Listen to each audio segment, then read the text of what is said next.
The following scenes may not be suitable for people who couldn't understand teenage situations. Any character of this said film were not prepared or filming at all and are pure amateurs. In short, epic fail.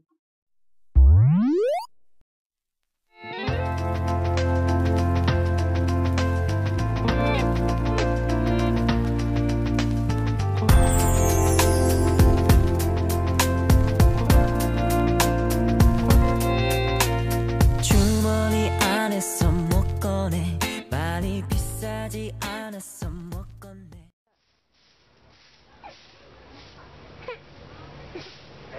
Kumusta ka ngayong umaga, Siling? Abay, mabuti naman at naalala mo kung kamustahin. Abay, parang ang mga tinali mo na lang ang palagi mo kinakamusta kaysa sa akin. Ano ka ba naman? Bakit nga sagot mo sa akin? Wala nang mas mahal pa sa akin sa buhay nito kundi ang aking asawa. Ngunit kung minsan nakikita kita ang himasi ng iyong mga tinali, ibig kong magalit at magselos. Siling naman, alam mo namang inaalagaan ko itong mga rinali ito para sa atin din. Sila nagbibigay sa atin ng grasa. Grasya? Grasya ba o disgrasya gaya ng karaniwang nangyayari? Huwag mo sana ungkatin ang mga nakaraan. Oo, ako ngayon nagtalo noong mga nakarang araw sapagkat ako'y hindi pa bihasa sa pagpili at paghimas ng mga manok. Ngunit ngayon ay marami na akong natutunan, mga bagong sistema! Hindi mo pa ba alam ang bagong sistema noon? Ayun, disgrasya lamang, Siling. Alam mo, Siling, na naginip ako kagabi na hinahabol ako ng puting kalabaw. Puti, Siling, puti! Ano ngayon kung puti? Ang pilak ay puti. Pilak, ang ibig sabihin ay kwarta. Hinahabol ako ng pilak. Ngunit wala lang pilak ngayon na kwarta. Meron pa, Siling, nakabaon lang. Kaya, Siling, bigyan mo lamang ako ng 5 piso at tayo magkakwarta mamaya. Kulas, hindi ka pa ba nadadala sa iyong mga napapaniginipan na naginip ka noon ng nakanumero 8 na ahas at pumatad ka sa 8 ng Pebrero? Ngunit anong nangyari? Nawala ang pera natin at nagdikdik tayo ng palay. Oo nga, ngunit ang batayan ko ngayon ay hindi na lamang sa mga panaginip. Pinag-aralan ko ang kaliskis ng mga tainga ng manok na ito. Pinabangako sa iyo, walang salang tayo mananalo, Siling. Kulas, natatandaan mo bang ganyan din ang sinabi mo sa akin noong 1 linggo nang matalo ang iyong isang talisain? At ano ang nangyari? Nagulam tayo ng pakang na manok. Sinabi kong iyon lamang ay disgrasya. Sige na, Siling, ito na lamang. Ipinamangako kung matatalo tayo dito, hindi na ako magsasabong. Totoo? Totoo! O bueno. Ito. Pero kulas, huwag mo sana ako sisihin kung mauubos ang kwarta natin. Siguro bang kwarta na ito, Siling? Kumusta ka pala? Suning, pag-dismissahan mo na ako. Nandiyan si Siling. Sige, umahalin ako, Beno. Sige. Siling, ano ba nangyayari sa iyong asawa at tila pupunta sa sunog? Ay, nako, Shuning. Mas masahol pa sa sunog ang pupuntahan noon. Ayun, at magsasabong na naman. Siling, talaga bang? Ay, teka. Teban! Apa? Eto, 5 piso. Magpupusta ka. Alam mo nang gagawin, ha? Apa. O, sige, humayo ka na, bilisan mo. Baka matapos na. Pusta ang 5 piso? Ano ba ito, Siling? Ikaw ba'y naging sabungero na rin? Shuning naman, hindi ako isang sabungera. Hindi ka sabungera, pero pumupusta ka sa sabong? Ano ba, Siling? Pinaglalaroan mo ba ako? Hindi, pumupusta ako upang kami hindi matalo. Shuning, halika, upo ka nang maipaliwanag ko sa iyo ang lahat. Ngunit, huwag mo itong sabihin kanino man. Sige, huwag kang mag-alala sa akin. Pumupusta ka sa sabong upang wag matalo? Siling, pinaglololoko mo ata ako eh. Hindi. Alam mo namang sabungero na si Kulas. At saka, sa panahong ito, hindi ko siya kayang pigilan. Pilit ko siyang pinipigilan. Ngunit, hindi ko kaya at parati kaming magkagalit. Kaya upang hindi kami magkagalit, pinapayagan ko siya. Ngunit, para hindi kami maubos ang aming kwarta, pinapapusta ko si Teban doon sa sabungan. Pinapapusta ko si Teban doon sa kalaban ng manok. Ngunit, sa anong dahilan?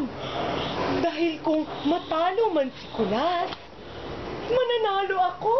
Ngunit pag mananalo si Kulas, matatalo naman ako. Oh, hindi walang mawawalang kwarta sa aming dalawa. Ayan na naman yung maingay na saltada na yan. Sumasakit ang ulo ko dyan. Ano ba? Nanalo tayo! Aling Siling! Nanalo tayo! Oh, siya nga naman, hindi mo na sa akin. Oh, humayo ka na dun sa kusina at dadating na ang iyong amo si Kulas. O bueno, Siling, lumakad na tayo. Halika na. Wala na po.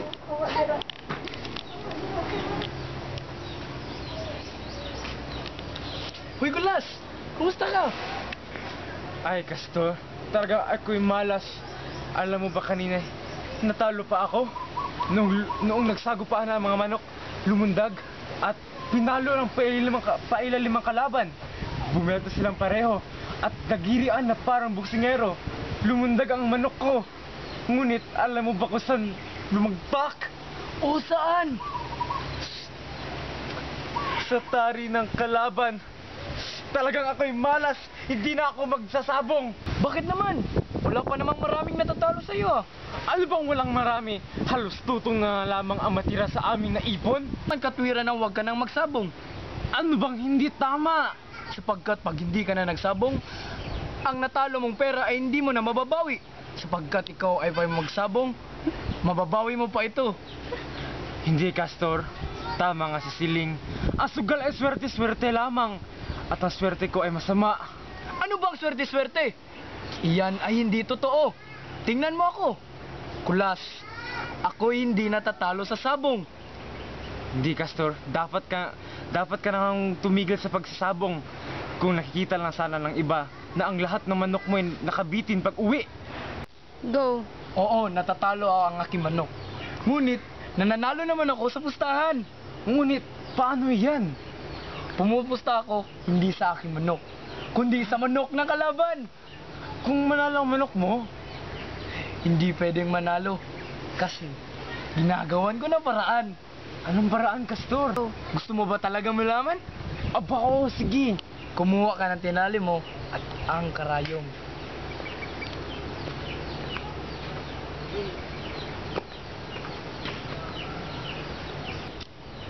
Magmasid ka. Ang lahat ng manok ay may litid sa paa. Kapag ito ay yung dinuro, hihina ang iyong manok.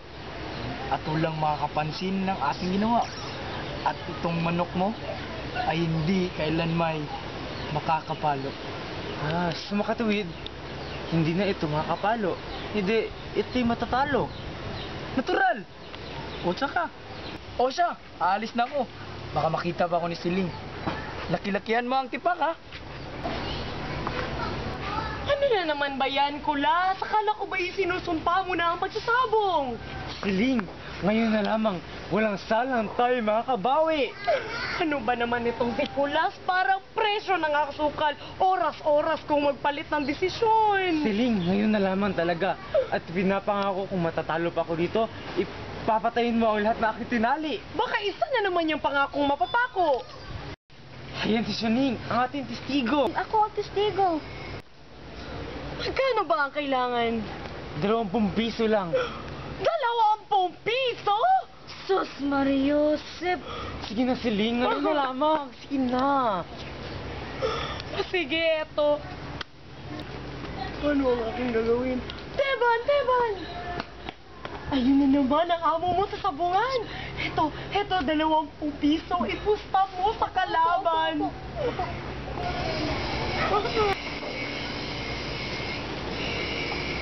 Aling Siling, natalo po tayo. Ano? Nanalo si Kulas? Siya, pumunta ka na ngayon sa kusina at babalik na ang iyong amo. Opo. Kulas. Hi, Siling. Talagang napakasama na aking swerte. Ako hindi na magsasabong. Bakit na naman? Talagang buwisit ang sabong. Isinusumpa ko na. Ngunit Kulas, hindi ba't nanalo ka? Hindi. natalo na naman ako at natoda sa 20 piso. Huwag mo nga akong ulululing, Kulas. Alam kong nanalo ka. Pwes, ibalik mo na ang 20 piso ko. Diyos na maawain, saan ako kukuha?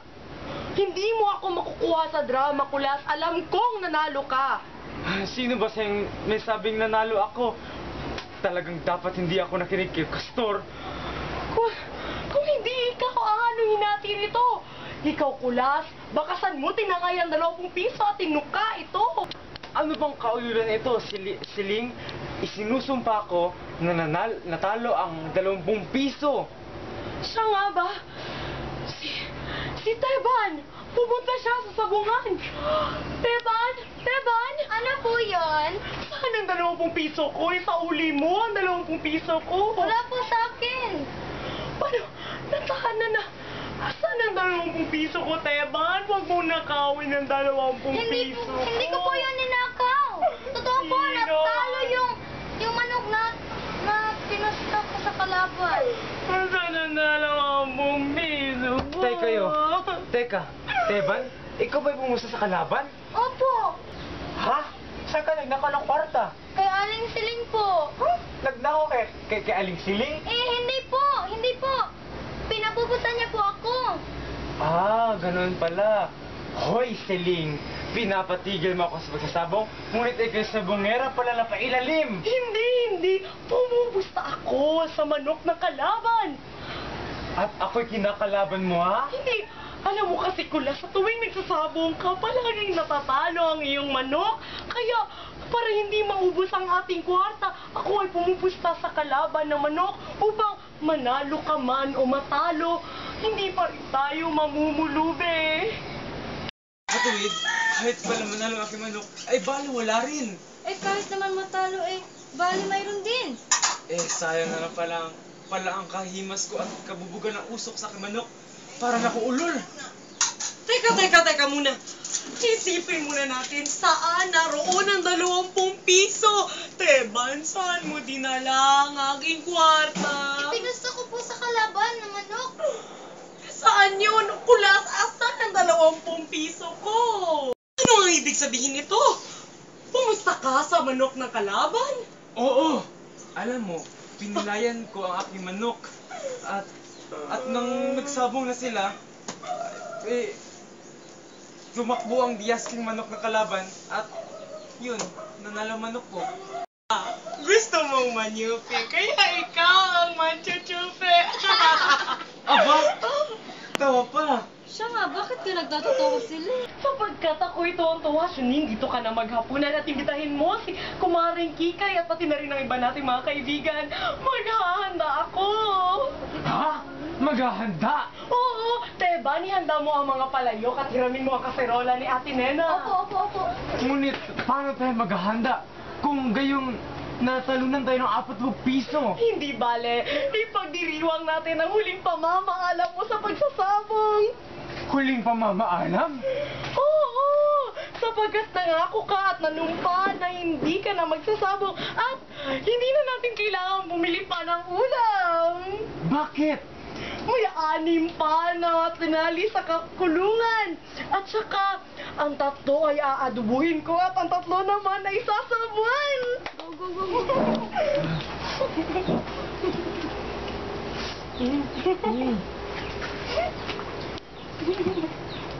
Ano nga tinali ko?